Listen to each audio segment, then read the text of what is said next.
नमस्कार, बहुत स्वागत है आपका। आप देख रहे हैं ग्रांड ज्योतिष सीक्रेट।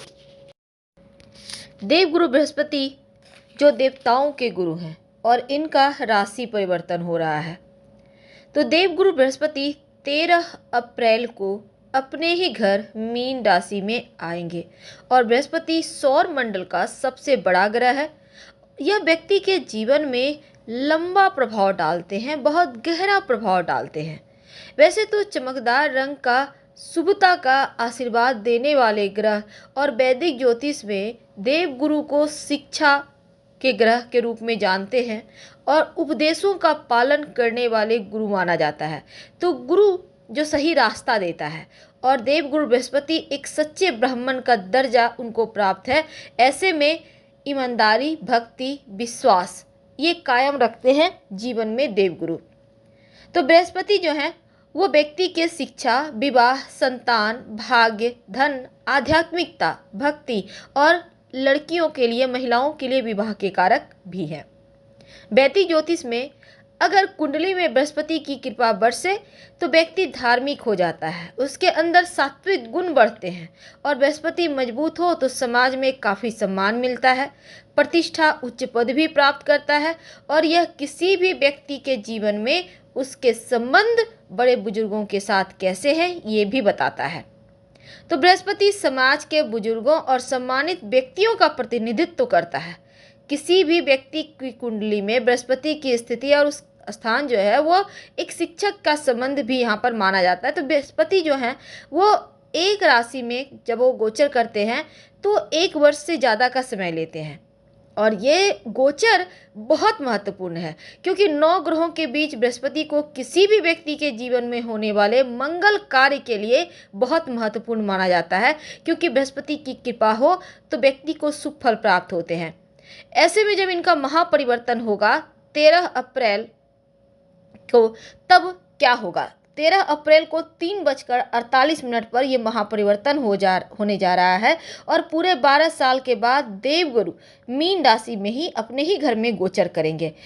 तो यहाँ पर आकर संपत्ति का लाभ, भाग्य की उन्नति, संतान सुख, मान सम्मान सब बढ़ाएंगे। पर हम जानते हैं कि आपकी राशि पर इसका क्या प्रभाव पड़ेगा। कन्या राशि वालों, देवगुरु बृहस्पति आपके 7वें भाव में आ रहे हैं। 7वां भाव यानी विवाह का भाव, पार्टनरशिप का भाव। तो जब वो आपके 7वें भाव में आएंगे तो आपके जीवन में एकदम से पॉजिटिव, सकारात्मक साबित होंगे। इस समय आप अपने परिवार के साथ बढ़िया वक्त गुजारेंगे और अच्छी यात्राएं की भी योजनाएं बनेंगी। वैसे अगर आप सिंगल हैं तो आपका विवाह होने की प्रबल संभावना बढ़ जाएगी, लेकिन थोड़ा सा मोटापे की समस्या हो सकती है। खान पान का ध्यान रखें। इस समय आपको मीठा खाने की बहुत इच्छा होगी, तो इसलिए ध्यान रखना है।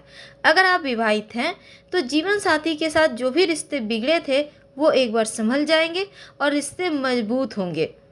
माँ क्या इस समय आपके माँ के साथ रिश्ते भी बढ़िया होने के योग दिखते हैं। अगर आप पारिवारिक व्यवसाय से जुड़े हैं तो एकदम से बढ़िया वक्त है क्योंकि आपका बाजार में भी प्रतिष्ठा बढ़ेगा और व्यवसाय में भी वृद्धि होगी। इसमें आपका व्यवसाय में अचानक से लाभ और एक से अधिक स्रोत से धन आने की प्रबल संभावना भी बनेगी। नियमित रूप से माथे पर केसर या फिर हल्दी का तिलक लगाएं तो उत्तम है। तो कन्या वालों, 7वां भाव दाम्पत्य भाव में देवगुरु के आने से सुखद, आश्चर्यजनक रूप से चीज़ों को बढ़िया करवाएंगे। परिवार में मांगलिक कार्यों का करने का शुभ अवसर मिलेगा और विवाह संबंधी बातें भी सफल होंगी। हालांकि इस अवधि में ससुराल वालों का भी सपोर्ट मिलेगा और किसी तरह का व्यापार करना चाहते हैं पार्टनरशिप में तो देवगुरु का आशीर्वाद से बढ़िया फलेगा। हालांकि राज्य सरकार के विभाग में प्रतीक्षित जो भी कार्य हैं वो संपन्न हो जाएंगे। सरकारी टेंडर के लिए आवेदन किया है तो उसमें भी आपको सफलता मिलेगी, आपका सफल होगा और यहाँ भी लाभ होने के योग दिख रहे हैं। तो यहाँ पर कन्या वालों, आपके लिए बुधादित्य योग भी बनेगा जो आपके वैवाहिक जीवन के लिए उत्तम रहेगा और रिश्तों में मिठास घोलेगा। वैसे तो पार्टनरशिप में काम करते हैं तो बहुत बड़ा लाभ होने की प्रबल संभावना बनेगी। यात्रा के योग है, व्यापार में उन्नति है, आर्थिक पक्ष में मजबूत होगा और यहाँ पर साथ ही साथ देखिए सबसे बड़ी बात यह है कि परिवार में खुशियाँ भरी पल लेकर आएगा और इसमें जो दाम्पत्य जीवन है उनके साथ रिश्ते भी आपका बढ़िया होंगे। और व्यापार करते हैं तो आर्थिक स्थिति आपकी दिन ब दिन बेहतर होती जाएगी, बैंक बैलेंस बढ़ेगा।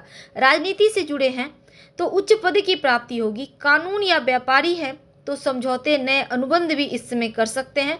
विदेश यात्राएं, लंबी दूरी की यात्राएं की योग है। बस अपनी वाणी की में मधुरता रखें और फिर देखें कैसे सम्मान मिलता है। लेकिन साझेदारी में काम करते हैं तो समझदारी रखिए और पैसों का लेन देन किसी के माध्यम से करें।